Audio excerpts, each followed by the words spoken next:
The fence didn't go up to start a war.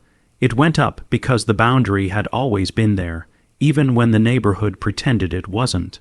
Long before the matching mailboxes and identical porch lights, long before the landscaped entrance sign and the monthly dues, the property line had been written into county records with survey pins hammered deep into stubborn soil.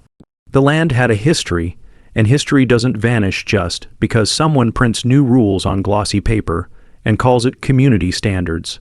The neighborhood around my place was the kind of development that looked calm from a distance and felt tight up close.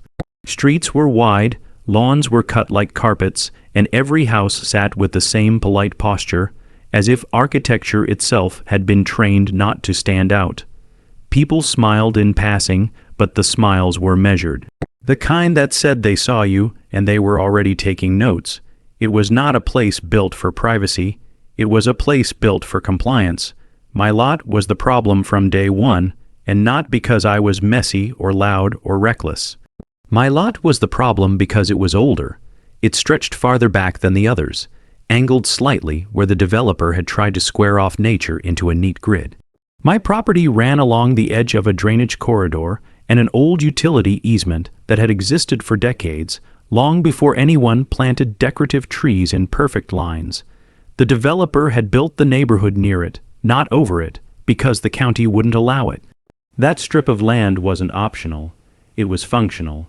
It carried water when storms hit. It carried underground lines that kept the neighborhood alive. When I bought the place, the realtor called it a unique boundary.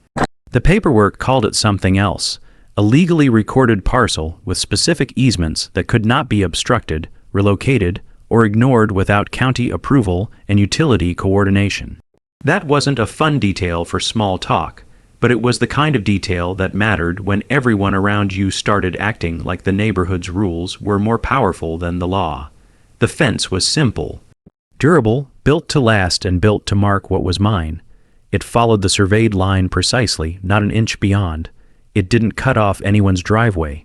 It didn't block sight lines. It didn't trap anyone's dog or shade anyone's roses. It just stood there, firm and unbothered, doing what fences have done for centuries, telling the truth in a straight line. That's what made the HOA nervous. At first, the tension was subtle, the way it always starts in neighborhoods where control is treated like a hobby. A slowed-down car, a neighbor who used to wave now staring too long, a man pretending to jog but taking the same route past my fence every day. It was the quiet curiosity of people who didn't like being reminded that the world had edges they couldn't reshape. Then came the first letter.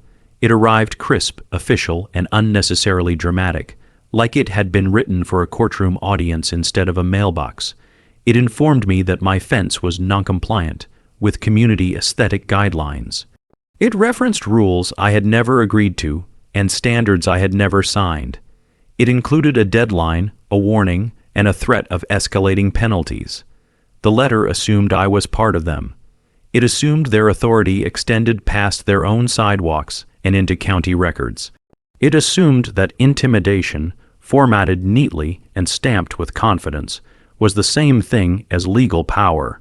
I didn't panic because I'd seen this behavior before, not from this HOA specifically, but from the type of people who treat paperwork like a weapon and assume the other person will fold before anyone checks the facts.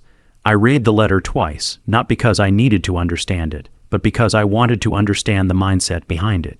The language wasn't just demanding, it was possessive, as if the neighborhood didn't just want the fence gone, but wanted the idea of resistance gone with it. I didn't respond immediately. I didn't call anyone. I didn't rush into explanations. I did what people rarely do when they're being pressured. I got quiet and got precise. I pulled out my closing documents. I printed the survey. I reviewed the recorded plat. I highlighted the utility easement along the back edge of the development and the drainage corridor that ran like a hidden spine behind the neat rows of houses. Then I did something that felt almost funny, given how aggressively confident the HOA letter had been. I checked whether they actually had jurisdiction over my property. They didn't, not even close. My property was not part of the HOA, and that wasn't a technicality. It was a foundational fact. I wasn't paying dues because I wasn't obligated to. I wasn't attending meetings because I wasn't a member. The neighborhood had been built next to me, not around me. Somewhere along the years, as boards changed and people moved in and out, the HOA had apparently started telling itself a story that was convenient, that everything near them belonged to them, and now my fence was interrupting that story. The second letter came faster, as if the first one had been a test, and I'd failed by not reacting. This one included final notice, a language, and a more detailed threat of enforcement action. It spoke about fines. It hinted at legal steps. It implied they could send someone to remove the fence and bill me for it. It was written with the kind of confidence that only comes from never being challenged. What it didn't include was anything that mattered outside their bubble. No county ordinance references, no survey contradictions, no proof of authority, just louder words. By the end of that week, the HOA attention stopped being paper only. A vehicle parked near the fence line more often. A man took photos from the sidewalk like he was building evidence for a case that didn't exist. Someone placed a small orange tag near one of my fence posts, the way utilities mark lines before digging, except this tag was cheap and unofficial, as if they wanted it to look serious from a distance.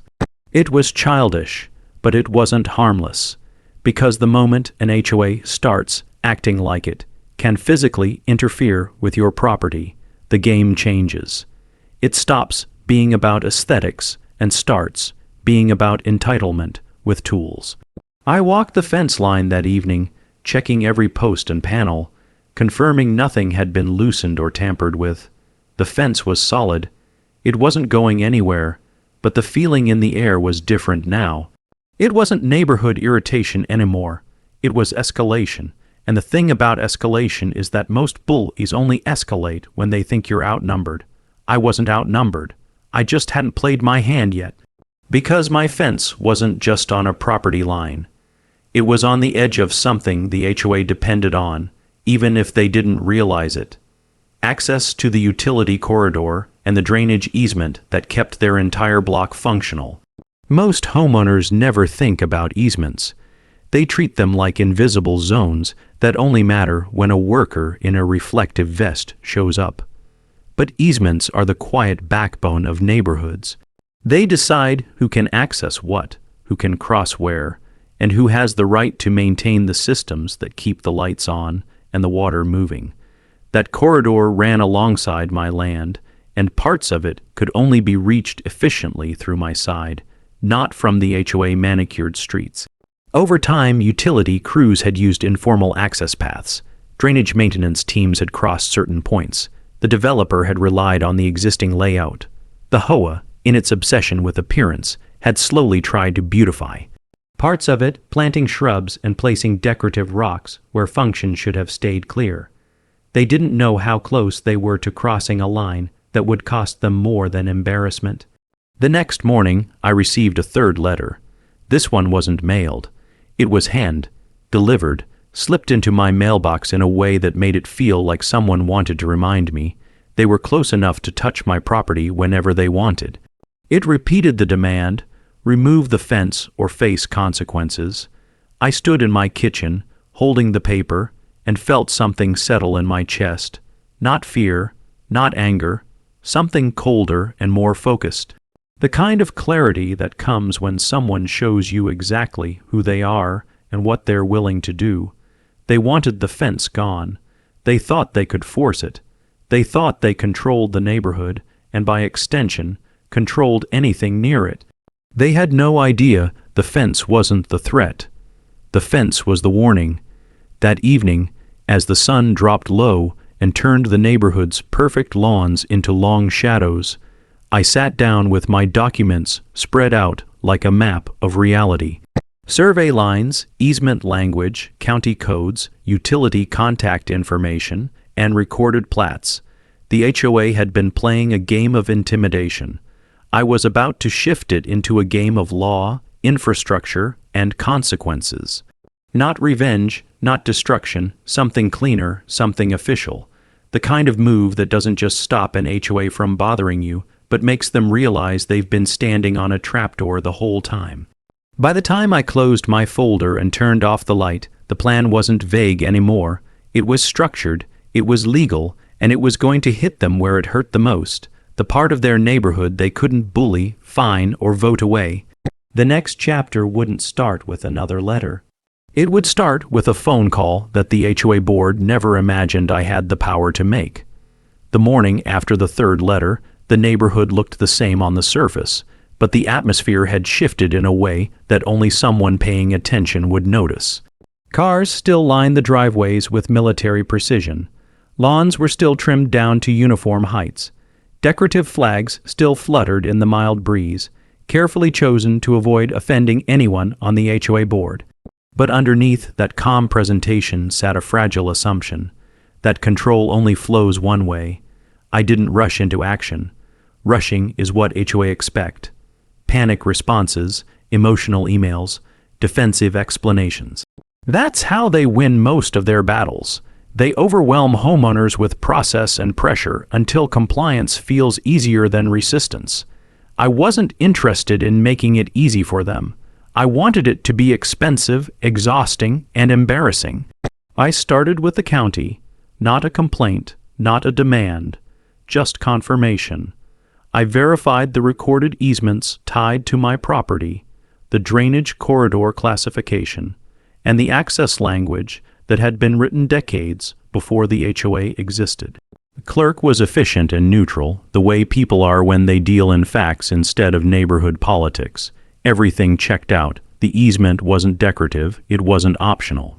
It was essential infrastructure, and interference with it carried consequences that went far beyond HOA fines. Next came the utilities: power, water, drainage management, and telecom. Each call followed the same pattern. I explained that there was a dispute involving access near a recorded easement, and asked what their official policy was regarding obstruction, unauthorized landscaping, and restricted entry points. I didn't exaggerate. I didn't accuse, I let them talk. What they told me was far more useful than anything the HOA had written. Utility companies don't care about neighborhood aesthetics. They care about access, safety, and liability. If an easement is blocked, altered, or interfered with, their response isn't polite letters. It's inspections, notices, and sometimes immediate corrective action. They also don't negotiate with homeowners associations the way HOA expect. The easement grants them authority that overrides local rules, decorative plans, and community guidelines. By mid-morning, I had documentation from multiple departments outlining their right to uninterrupted access through the easement corridor and their expectation that property owners, mine included, maintain clear entry points for maintenance and emergency work. One of them casually mentioned that they'd had trouble accessing certain sections of that neighborhood in the past due to landscaping and fencing choices made without proper coordination. That sentence told me everything I needed to know. The HOA hadn't just been overconfident with me. They'd been quietly pushing boundaries for years, assuming no one would challenge them because no one wanted to deal with the hassle. I was about to introduce them to the hassle. The fence, ironically, was fully compliant with the easement requirements. It didn't block access. It followed the survey. It respected the setback distances. The HOA decorative additions, however, were another story. Shrubs planted too close to drainage paths, decorative rocks narrowing access lanes, fences built by HOA members that encroached inches at a time until access routes became suggestions instead of guarantees. That's what happens when people mistake silence for permission. I compiled everything into a single packet: clean, organized, unemotional, county confirmations, utility policies, survey maps, easement language highlighted in plain terms. Then I drafted one letter, not to the HOA membership, not to the neighborhood, to the HOA board, addressed individually, so no one could claim ignorance later. The letter didn't threaten, it informed. It clarified that my property was not under HOA jurisdiction, that the fence was legally placed, and that continued attempts to interfere with it would be documented as harassment and property interference. Then it shifted focus, gently but unmistakably, to the easement. I noted that recent HOA landscaping and boundary decisions appeared to interfere with recorded utility access and drainage maintenance requirements, and that I had been advised by multiple utility providers to report any obstruction that could delay emergency or routine service. I didn't accuse them of wrongdoing. I simply stated that if access issues continued, I would have no choice but to formally request inspections to protect my own legal obligations tied to the easement. That was the pivot, because easements don't just grant rights, they impose responsibilities. If something goes wrong, flooding, power outages, infrastructure damage, the property owners tied to the easement can be held accountable for failing to report or prevent interference. The HOA, in trying to bully me, had put me in a position where silence could be interpreted as negligence. I mailed the letters certified. Then I waited. The reaction wasn't immediate, but it was visible. Within a day, the jogger stopped passing my fence. The parked vehicle disappeared. The cheap orange tag vanished without explanation.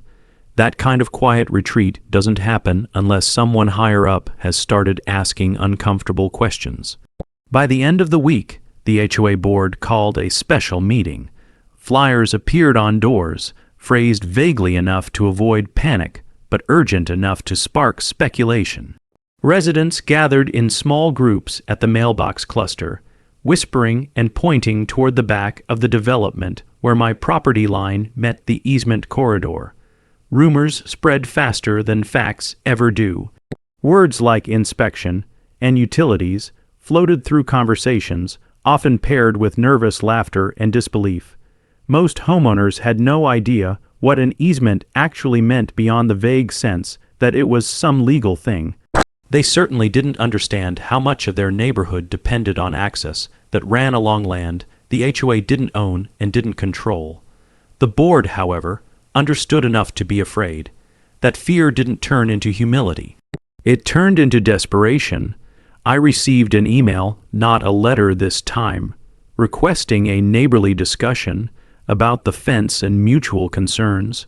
The tone was suddenly cooperative, almost friendly, as if the previous weeks of threats and posturing had never happened. They suggested compromises, visual adjustments, alternative designs, anything that would let them feel like they were still in charge of the outcome. I didn't respond. Instead, I made one more call. This time, I formally requested an easement access review due to ongoing disputes and potential obstruction. I didn't exaggerate. I didn't assign blame. I simply asked for clarity and documentation. Utility companies love documentation. Counties love records. Once a process like that starts, it doesn't stop because an HOA feels embarrassed. The inspection was scheduled for the following week. Notices went out automatically, not just to me, but to the HOA and affected property owners along the corridor. Suddenly, homeowners who had never spoken to me were knocking on my door, asking careful questions, trying to understand what was happening without admitting how worried they were. I stayed calm. I explained facts. I didn't reassure anyone beyond what was accurate, because reassurance wasn't my responsibility. Truth was, the HOA board sent another email, then another. Their language shifted from assertive to defensive to vaguely accusatory, as if I had created the problem by refusing to remove a fence that had never been theirs to regulate. They hinted at legal costs. They hinted at community disruption. They hinted that I was being unreasonable. What they never did was deny the easement issue, because they couldn't. By the time the inspection date approached, the neighborhood's confidence had cracked. People started noticing things they'd ignored before. The way stormwater pooled longer than it should. The narrow paths behind their fences where workers were supposed to go. The overgrown shrubs that looked pretty but served no function. Control works best when people don't understand the systems beneath them. Once they do, the illusion collapses. The fence, once a symbol of defiance in the HOA eyes, had become irrelevant. It wasn't the fight anymore. The fight was about access, liability, and who would be blamed if the infrastructure failed. As the week ended, I stood near the fence at dusk, watching the lights come on across the block. Every house glowing, powered by systems they rarely thought about, all tied together by corridors and lines that didn't care about neighborhood politics. The HOA had tried to assert dominance with threats and letters. I had answered with process, and process doesn't get emotional. It doesn't back down because someone raises their voice. It just keeps moving forward, dragging consequences behind it. The next chapter wouldn't be about my property anymore. It would be about the entire block, realizing how fragile their sense of control really was. The inspection notices did what no HOA newsletter ever could. They made people pay attention. Overnight, a neighborhood that thrived on routine and predictability found itself confronted with uncertainty. And uncertainty is the one thing control-driven communities cannot tolerate. The paper notices, posted near mailboxes and sent through official channels, didn't accuse anyone of wrongdoing, but they didn't need to. The language alone was enough to rattle nerves. Phrases about access verification, easement compliance, and infrastructure review carried a weight that no decorative guideline ever could. At first, the confusion was quiet. Homeowners reread the notices, trying to decode what applied to them and what didn't. Many assumed it was a mistake, a formality, something that would resolve itself if ignored. That belief lasted until people started comparing notes. The corridor in question wasn't some obscure strip of land hidden far from their homes. It ran behind fences, alongside backyards, under walking paths they used daily. It was close enough that once attention turned toward it, its presence felt suddenly intrusive. The HOA board attempted damage control almost immediately. An email went out framing the inspection as routine coordination and urging residents not to worry. The tone was carefully neutral, but the timing betrayed them. Boards don't reassure unless there's something to be reassured about. That subtle contradiction didn't go unnoticed, especially by homeowners who had spent years watching the HOA enforce rules with surgical precision. If the board was nervous, something serious had to be at stake. Questions began spreading faster than answers. People started walking the back edges of their properties, noticing things they'd taken for granted for years. Decorative fences that extended just a little too far, storage sheds placed conveniently close to tree lines, landscaping that looked intentional but now seemed oddly positioned. The more people looked, the more they realized how much of the neighborhood's order depended on assumptions no one had ever challenged. I became a point of reference, whether I wanted to or not. Neighbors who had never spoken to me before approached carefully, asking general questions without committing to opinions. They didn't accuse, and they didn't defend the HOA outright. They were trying to understand where the ground was shifting beneath them. I answered factually, without emotion or speculation. I explained what an easement was, why access mattered, and how utilities treated obstruction. I didn't frame myself as a victim or a crusader. I framed the situation as a matter of systems meeting reality. That approach unsettled people more than anger ever could. Anger can be dismissed as personal. Facts linger. As the days passed, subtle divisions formed. Some homeowners clung to loyalty, insisting the HOA would handle it, and that the issue was being exaggerated. Others grew quietly resentful, recalling past fines, warnings, and rigid enforcement over issues far smaller than infrastructure access. Those memories, once dismissed as annoyances, started to feel relevant. If the HOA had been willing to threaten penalties over mailbox colors and lawn edging, what would they do now that the stakes were higher? The board responded with another message, longer this time, full of reassuring language and vague promises of cooperation. It emphasized unity, community values, and the importance of presenting a cohesive front. That phrase landed poorly. People didn't want a front, they wanted clarity. The absence of specifics did more harm than good, because it confirmed what many suspected. The board was reacting, not leading. Behind the scenes, pressure mounted.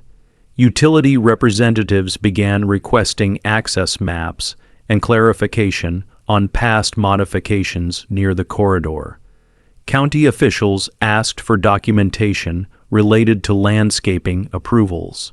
The HOA paper trail, once focused almost entirely on aesthetics, suddenly felt thin where it mattered most. Decisions that had been made casually, justified as improvements or beautification efforts, were now being re-examined through a lens of liability. The fence that started everything faded from the conversation entirely. It wasn't mentioned in emails anymore. No one photographed it. No one tagged it. It stood exactly where it had always stood, unchanged, while the neighborhood's attention shifted inward.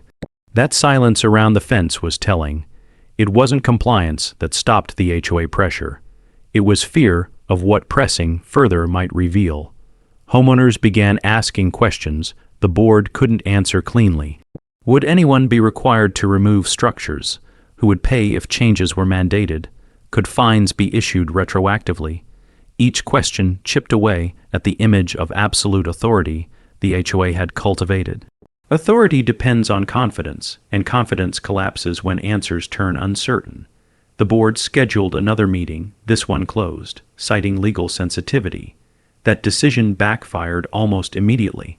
Closed meetings breed suspicion, especially in communities trained to expect transparency only when it serves control.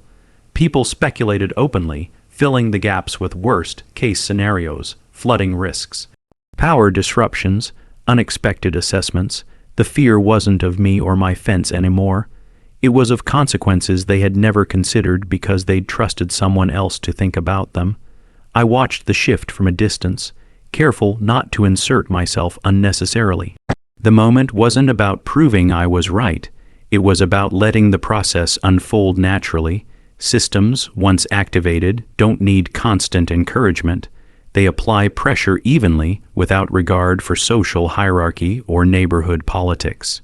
By the time the inspection date was just days away, the HOA board's posture had changed entirely. Their communications grew cautious, almost legalistic. Words were chosen carefully. Commitments were avoided. Responsibility was diffused. That change didn't reassure anyone. It confirmed what many had already concluded. The board was out of its depth. The neighborhood that once enforced conformity through fear of fines was now experiencing a different kind of fear, one rooted in uncertainty and exposure. People realized that control without understanding is fragile, and that rules enforced aggressively can mask deeper vulnerabilities. As the chapter closed, the atmosphere felt heavier, quieter, like the moment before a storm breaks. The inspection hadn't happened yet, but its shadow already stretched across the block. The HOA had tried to assert dominance over a fence. Instead, it had drawn attention to the foundations beneath the neighborhood, foundations it no longer fully controlled. The next chapter would bring official eyes to the corridor, and with them, answers no amount of carefully worded emails could soften. The day of the inspection arrived without ceremony, which somehow made it more unsettling. There were no sirens, no announcements, no visible drama to warn the neighborhood that something consequential was underway. Instead, a small convoy of marked vehicles appeared near the edge of the development early in the morning, parked with the kind of quiet confidence that comes from having authority without needing to display it. People noticed anyway. Curtains shifted. Garage doors paused halfway open.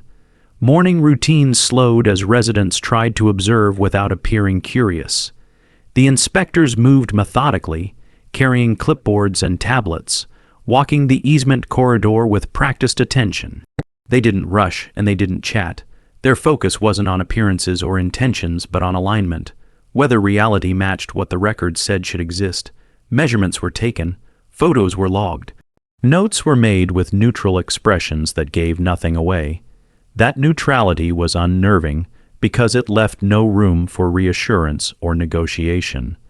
The HOA board was present, but noticeably restrained. Board members hovered at a distance, careful not to interfere, offering assistance only when requested. The shift in their demeanor was stark compared to the confidence they displayed in letters and emails just weeks earlier. Now, they spoke softly and deferred often, as if hoping compliance in tone might compensate for overreach in action. Homeowners gathered in small clusters, pretending to discuss unrelated matters while watching the process unfold. The inspection forced people to confront how little they actually understood about the systems woven beneath their neighborhood. What had once been invisible now felt exposed. The easement corridor, previously treated as wasted space or a decorative afterthought, was revealed as a critical pathway that had been narrowed, obscured, and modified in ways no one had seriously questioned. The inspector's attention lingered in several areas, particularly where landscaping encroached on access routes. Decorative stone borders, thick hedges, and fences built by individual homeowners came under scrutiny. The issue wasn't malicious intent, it was accumulation. One small decision after another, each justified as harmless, had gradually transformed a functional corridor into a constrained one. The HOA approval process, designed to enforce uniformity, had inadvertently facilitated obstruction. As the morning progressed, tension spread. Conversations grew quieter. People stopped speculating aloud and started calculating privately. If changes were required, who would be responsible? The HOA that approved the modifications, or the homeowners who installed them? The ambiguity was unsettling, especially for residents who had trusted the board's guidance without question. The fence on my property received attention too, but briefly. The inspectors noted its placement, checked measurements against the survey, and moved on. There was no discussion, no concern, no lingering doubt. That moment, small as it was, carried weight. It quietly validated what the HOA had refused to accept from the beginning, that legality doesn't bend to preference. By midday, the inspection concluded. The officials didn't announce findings or offer commentary. They packed up and left as efficiently as they'd arrived, taking their notes and silence with them. That silence was heavier than any accusation could have been. Without immediate answers, the neighborhood filled the void with imagination. The HOA board sent out a message that afternoon, carefully worded and conspicuously noncommittal. It thanked residents for their cooperation and reiterated that the inspection was part of an ongoing review process. It promised updates once information became available. The message avoided acknowledging any issues, but the effort to appear calm only highlighted the underlying anxiety. Homeowners reacted in different ways. Some dismissed the inspection as a formality, clinging to the belief that nothing significant would come of it. Others began preparing mentally for disruption, replaying past interactions with the HOA, and wondering whether the same rigid enforcement would now apply in reverse. The possibility that the board might face consequences unsettled those who had relied on its authority to maintain order.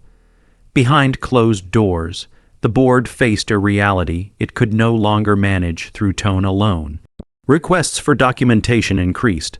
Follow-up questions arrived from utility companies and county offices. Clarifications were needed regarding approvals, modifications, and maintenance responsibilities. Each request chipped away at the narrative of control the HOA had cultivated. The neighborhood's mood shifted from curiosity to unease. People began questioning decisions they'd never scrutinized before. Why had certain changes been approved so easily? Why hadn't access requirements been emphasized? The answers, when offered, were unsatisfying: convenience, assumptions, a belief that no one would ever look too closely. I observed the aftermath quietly. There was no satisfaction in watching the tension spread, only a sense of inevitability. Systems don't fail dramatically at first. They strain, then reveal weaknesses slowly, forcing everyone involved to confront the consequences of neglect. The HOA had prioritized appearance over function for years, confident that enforcement power would shield it from accountability. The inspection stripped that shield away. As days passed, subtle changes appeared. Landscaping crews trimmed back hedges without explanation. Homeowners removed decorative elements near the corridor preemptively, hoping to avoid future mandates. These actions weren't coordinated, but they shared a common motivation: fear of being singled out. The community that once enforced conformity now reacted individually, each household trying to minimize risk. The board's communications became infrequent and cautious. Meetings were postponed. Updates were promised but delayed. The absence of decisive leadership eroded trust faster than any fine ever could. People began to realize that authority built on enforcement alone collapses when enforcement turns inward. The chapter closed with a sense of suspended momentum. The inspection had ended, but its implications were only beginning to surface. The HOA had lost the initiative, and with it, the confidence that had fueled its earlier aggression. The fence that started the conflict stood unchanged, a quiet reminder that boundaries exist whether or not people choose to respect them. The next chapter would bring results, and with them, a reckoning the neighborhood could no longer avoid. The report didn't arrive with drama, but it carried more weight than any threat the HOA had ever issued. It came through official channels, copied to the HOA board, utility departments, and county offices, written in language that was dry, precise, and completely indifferent to neighborhood politics. There were no emotional cues to soften it, no warnings meant to prepare anyone for what it contained. It simply stated findings, referenced codes, and outlined required actions. The kind of document that doesn't argue because it doesn't need to. By the time homeowners became aware that the report existed, the board was already scrambling. Emergency emails went out, stripped of the confident tone that once defined HOA communication. Words like assessment, coordination, and next steps appeared repeatedly, while responsibility remained carefully unnamed. The board avoided summaries, avoided explanations, and most of all avoided acknowledging fault. That avoidance was its own admission. The findings were straightforward and devastating in their simplicity. The easement corridor had been compromised, not catastrophically, not maliciously, but systematically. Over time, approved modifications had narrowed access paths, reduced clearance, and created potential delays for maintenance and emergency response. In multiple locations, decorative elements approved by the HOA directly conflicted with utility access requirements. The report didn't speculate on intent. It didn't care why the decisions were made. It only documented what existed and why it couldn't remain that way. The fence, once again, was mentioned only in passing. It was noted as compliant, properly placed, and non-obstructive. That single line quietly dismantled weeks of HOA posturing. Everything they had framed as a problem was now irrelevant. The actual issues were internal, cumulative, and undeniable. What unsettled the neighborhood most wasn't the list of required corrections. It was the structure of accountability. The report made it clear that responsibility didn't rest solely on individual homeowners or solely on the HOA. It rested on both. Approvals granted without proper consideration created shared liability. That distinction mattered.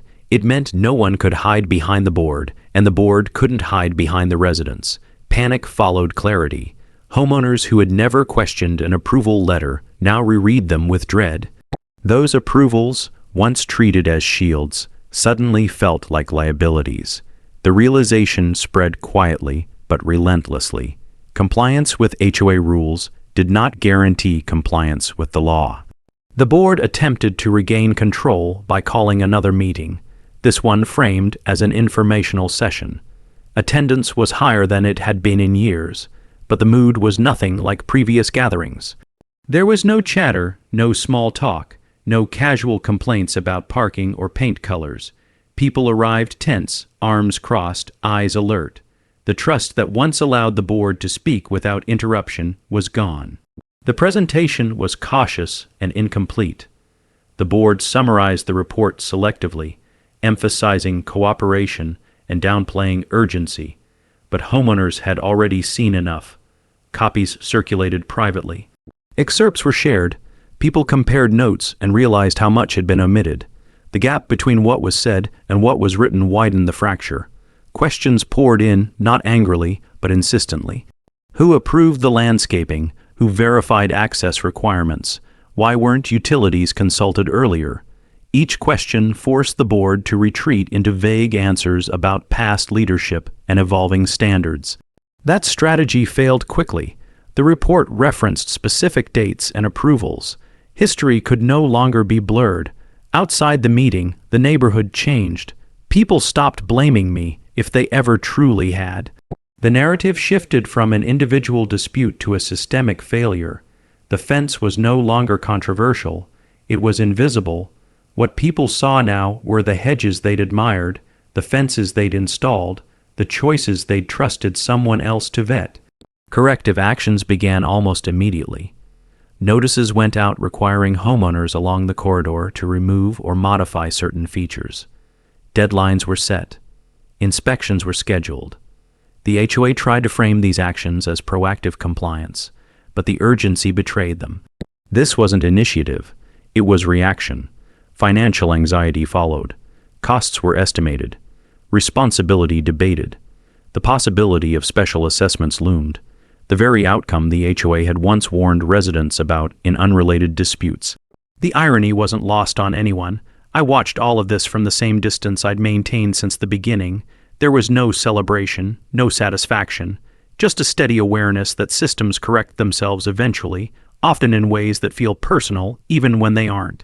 The HOA had threatened my fence as a display of power. That display had triggered scrutiny. Scrutiny had revealed weakness. As the chapter closed, the neighborhood stood at a crossroads.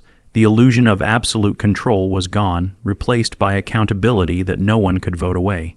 The board still existed, still held meetings, still sent emails, but its authority had been redefined. The next chapter would show what happens when a community built on enforcement is forced to confront consequences it can't outsource or ignore. The first visible sign that the HOA grip was weakening wasn't dramatic. There were no resignations, no public apologies, no sudden reversals of tone. Instead, it showed up in hesitation. Emails took longer to arrive. Decisions that once came swiftly were delayed under the guise of review. The board, that had once acted with absolute certainty, now moved like it, was afraid of touching anything without gloves. That hesitation spoke louder than any admission ever could. Homeowners felt it immediately. The rhythm of enforcement that had defined the neighborhood for years began to stutter. Minor violations went unaddressed. Notices that once arrived like clockwork stopped appearing. People noticed, and they remembered. For a long time, the HOA authority had felt permanent, unquestionable, like gravity. Now it felt conditional, dependent on circumstances beyond its control. Along the easement corridor, activity increased. Contractors hired by individual homeowners rushed to remove or adjust features flagged in the report. Shrubs were pulled out. Decorative stone was hauled away. Sections of fencing were dismantled with visible frustration. Each correction carried a quiet resentment, not necessarily toward the HOA, but toward the realization that compliance hadn't protected anyone. It had only delayed scrutiny. The board tried to manage the fallout with careful language, emphasizing shared responsibility and community cooperation. But those words rang hollow now. Cooperation feels different when it's voluntary. When it's demanded after years of rigid enforcement, it feels like deflection. Homeowners who had once deferred to the board's judgment began pushing back, asking for written justification, third-party verification, and timelines that made sense. The same scrutiny the HOA had once imposed on residents was now being turned inward. Meetings became tense, not loud, but heavy. Silence filled gaps where agreement used to live. People listened carefully, weighing every word the board said against the report they'd read and the corrections they were paying for. Trust, once assumed, now had to be earned, and the board didn't know how to earn it without surrendering control. Behind the scenes, the HOA legal counsel grew more involved. Communications adopted a cautious tone, stripped of personality. Everything was filtered, approved, and delayed. That shift further eroded confidence. Legal language protects organizations, not relationships. The more the HOA hid behind it, the more residents felt abandoned. The irony was unavoidable. The same board that had threatened fines and enforcement over my fence now avoided decisive action even when infrastructure demanded it. Authority, once wielded aggressively, became paralyzed under accountability. People noticed the contrast, and it changed how they viewed every past interaction. Rules that once felt absolute now seemed arbitrary. Penalties that had once felt inevitable now felt negotiable. I remained largely absent from the conversation by design. In communities like this, narratives look for villains and heroes, but neither role lasts. What lasts is precedent.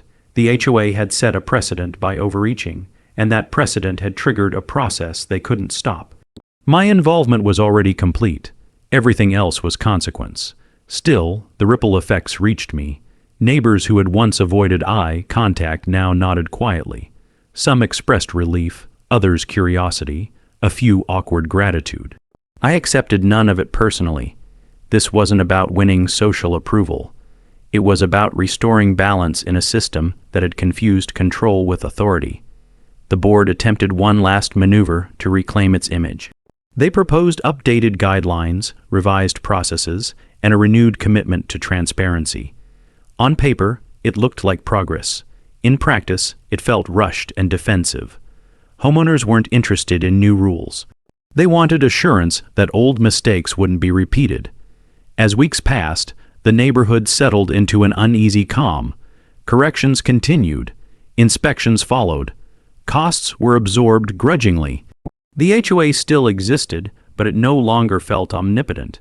It felt watched. That was the true shift. Power had changed hands not through confrontation, but through exposure. The fence still stood, unchanged and unremarkable, blending back into the background as if it had never been controversial. Its purpose had been fulfilled the moment the HOA revealed its misunderstanding of limits. As the chapter ended, one truth had become clear to everyone involved. Control that isn't grounded in understanding will eventually collapse under its own weight. The next chapter would test whether the HOA could adapt to that reality or continue unraveling under the pressure it created. What finally broke the illusion wasn't another letter or another meeting. It was inconvenience. The kind that reaches people where rules and speeches never do. One morning, without warning, a section of the block woke up to utility trucks parked along the corridor, crews in reflective vests moving with purpose, cones placed where decorative certainty once lived. There was no emergency, no outage, but there was disruption, and disruption has a way of clarifying priorities. The work was routine, scheduled as part of the corrective process, but to the residents it felt invasive. Back gates that had been ignored for years were opened. Paths that had narrowed quietly over time were reclaimed. Crews didn't ask permission from the HOA before moving obstacles. They cited the easement and kept working. For the first time, homeowners watched authority bypass the board entirely. That moment landed harder than any report. People had grown used to the HOA being the highest visible power in their daily lives. Seeing it rendered irrelevant, even temporarily, unsettled them. The board's absence during the work spoke volumes. They weren't consulted. They weren't directing traffic. They were observers, just like everyone else. Complaints surfaced immediately, but they went nowhere. Calls to the HOA were met with careful explanations about jurisdiction and compliance. Calls to utilities were met with firm statements about access rights. The difference in tone was unmistakable. One spoke in reassurance and delay, the other spoke in action and certainty. Conversations shifted. Residents stopped asking whether the HOA could stop what was happening and started asking why the HOA hadn't prevented it in the first place. That question spread quietly but relentlessly, changing how people evaluated past decisions. The board's authority had always felt personal, immediate, and enforceable. Now it felt small compared to systems that operated without emotion or exception. The realization was uncomfortable. Many homeowners had supported strict enforcement because it gave them a sense of order. They believed control equaled stability. Watching that control overridden by infrastructure needs forced them to confront a harder truth. Stability comes from understanding systems, not dominating neighbors. The block itself began to change. People talked more openly, not just about the current situation, but about years of quiet frustration. Old fines, selective enforcement, decisions that never quite made sense but were accepted because questioning them felt risky. With the board weakened, those stories surfaced, connecting into a pattern that had always been there but rarely acknowledged. The HOA tried to reassert relevance by positioning itself as a liaison, a necessary intermediary between residents and external authorities. The attempt failed. Liaisons require trust, and trust had been eroded by the board's earlier certainty and later hesitation. People bypassed the HOA when they could, seeking answers directly from sources that had proven reliable. I watched the block absorb this shift in real time. The energy wasn't angry anymore. It was reflective, almost embarrassed.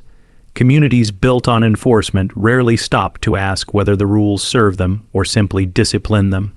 Now, that question hung in the air, unavoidable. The fence, once the center of attention, had become symbolic in a way no one mentioned out loud. It stood as a quiet marker of where authority actually ends. Not where it claims to, not where it wishes to, but where law, infrastructure, and recorded reality draw the line.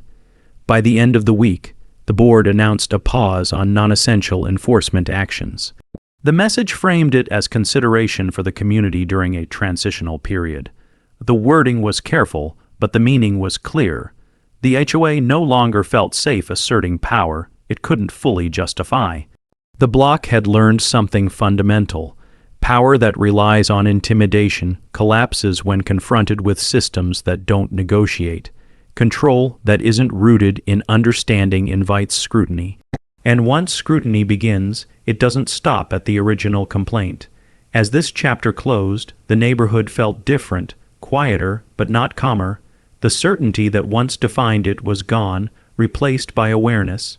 The next chapter would reveal whether the HOA could survive that awareness or whether the block would move beyond the need for control altogether.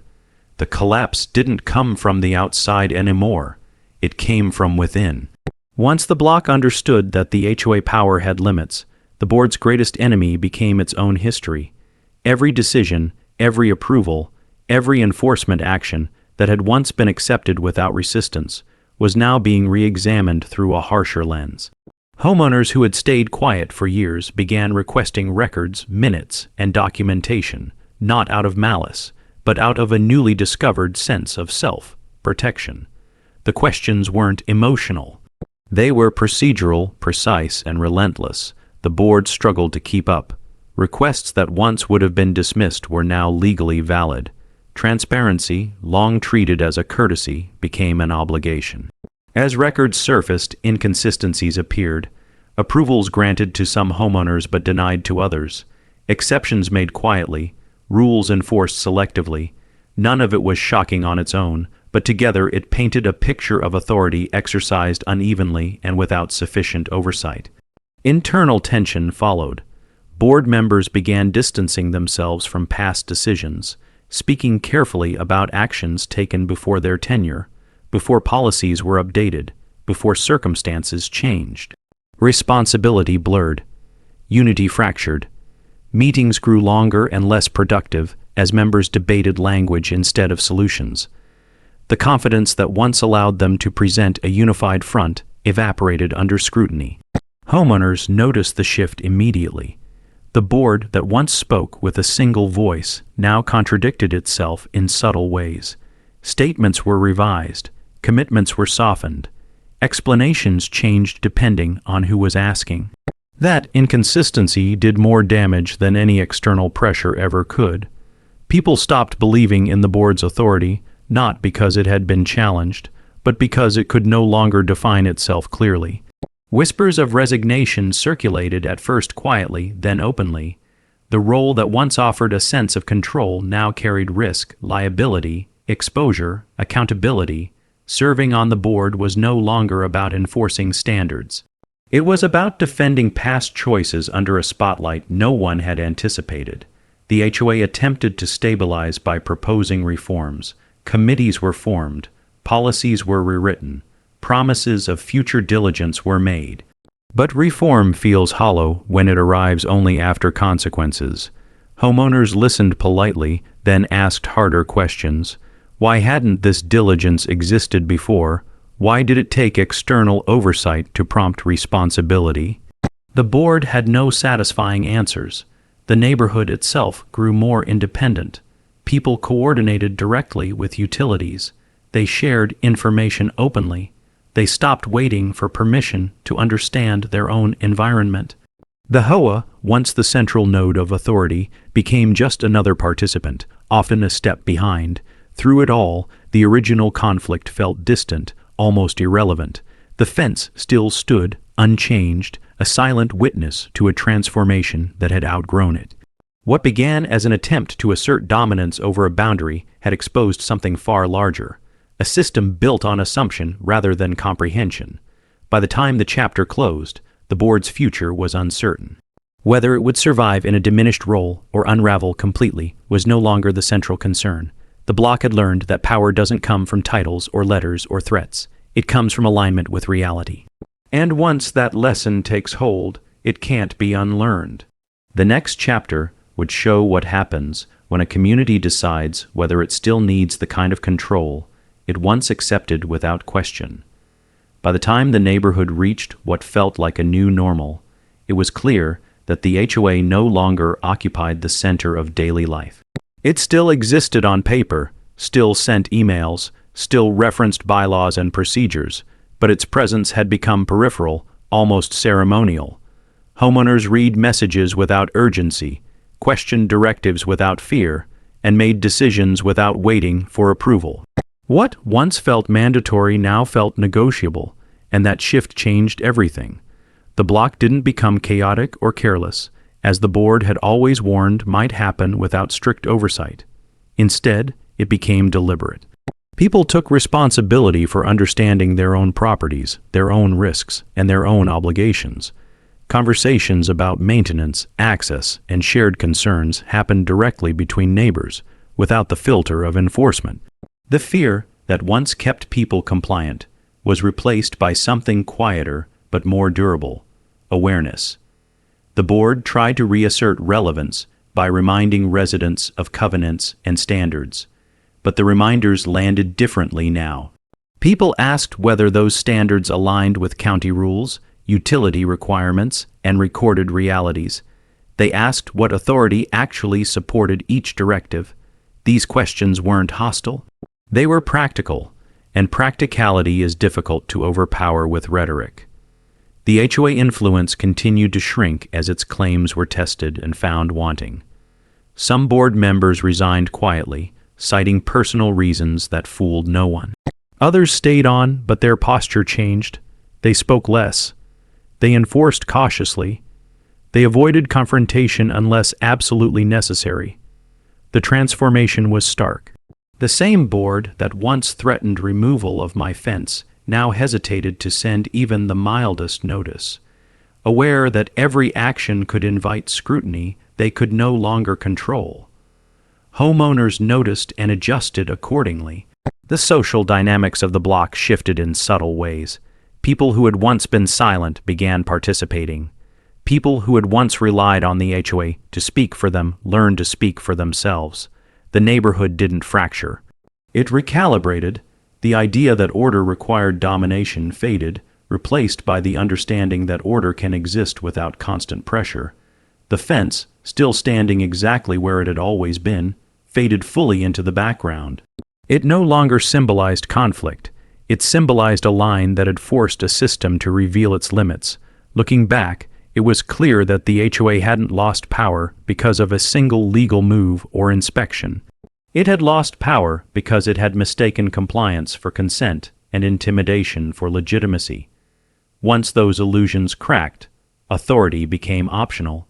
As this chapter closed, the neighborhood stood in a space the HOA had never planned for, one where rules existed, but fear did not, and where control was no longer assumed simply because it had once gone unchallenged. The final chapter would bring the story to its quiet conclusion, not with victory or defeat, but with a lasting lesson written into the block itself. The end didn't arrive with celebration, and it didn't arrive with collapse. It arrived the way real endings usually do, quietly, after the noise has exhausted itself, and everyone involved has learned what they needed to learn. The HOA still existed, technically intact, still capable of sending notices and hosting meetings, but it no longer defined the neighborhood's emotional climate. Its presence had become administrative rather than authoritative, a structure that managed paperwork instead of people. The block adjusted to this change with surprising ease.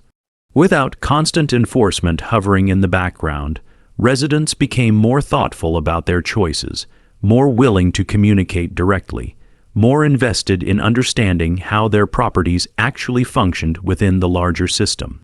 The fear that had once driven compliance was gone, and with it went the resentment that fear always breeds.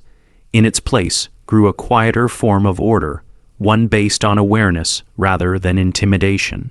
People maintained their homes not because they were watched, but because they understood the consequences of neglect. They respected boundaries not because fines loomed, but because boundaries made sense when explained honestly. The HOA, stripped of its inflated self-image, settled into a smaller role, one that required collaboration instead of command. Board members who remained learned restraint the hard way. They consulted before acting. They documented instead of assuming. They asked instead of threatened. The memory of scrutiny lingered like a scar, shaping every future decision. The fence that had sparked the conflict stood unchanged, weathered slightly now, blending into the landscape as if it had always belonged there. In truth, it always had.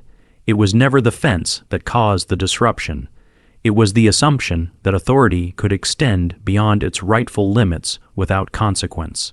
That assumption collapsed under the weight of reality, not because someone fought loudly, but because someone refused to step aside when pressured. The neighborhood learned that power isn't proven by how quickly it can punish, but by how well it aligns with law, function, and truth. The HOA learned that control without understanding is fragile, and that intimidation invites scrutiny rather than obedience. And the block learned something even more valuable, that systems meant to serve people fail when they forget their purpose. In the end, no one won in the way people expect stories like this to end. There was no public apology, no dramatic reversal, no single moment of triumph. There was only a recalibration, a return to proper scale. The HOA became what it was always supposed to be, and nothing more. The neighborhood became quieter, steadier, less tense. And the lesson settled into the soil beneath the houses, as permanent as the easement lines and survey pins that had always been there, waiting for someone to remember they mattered.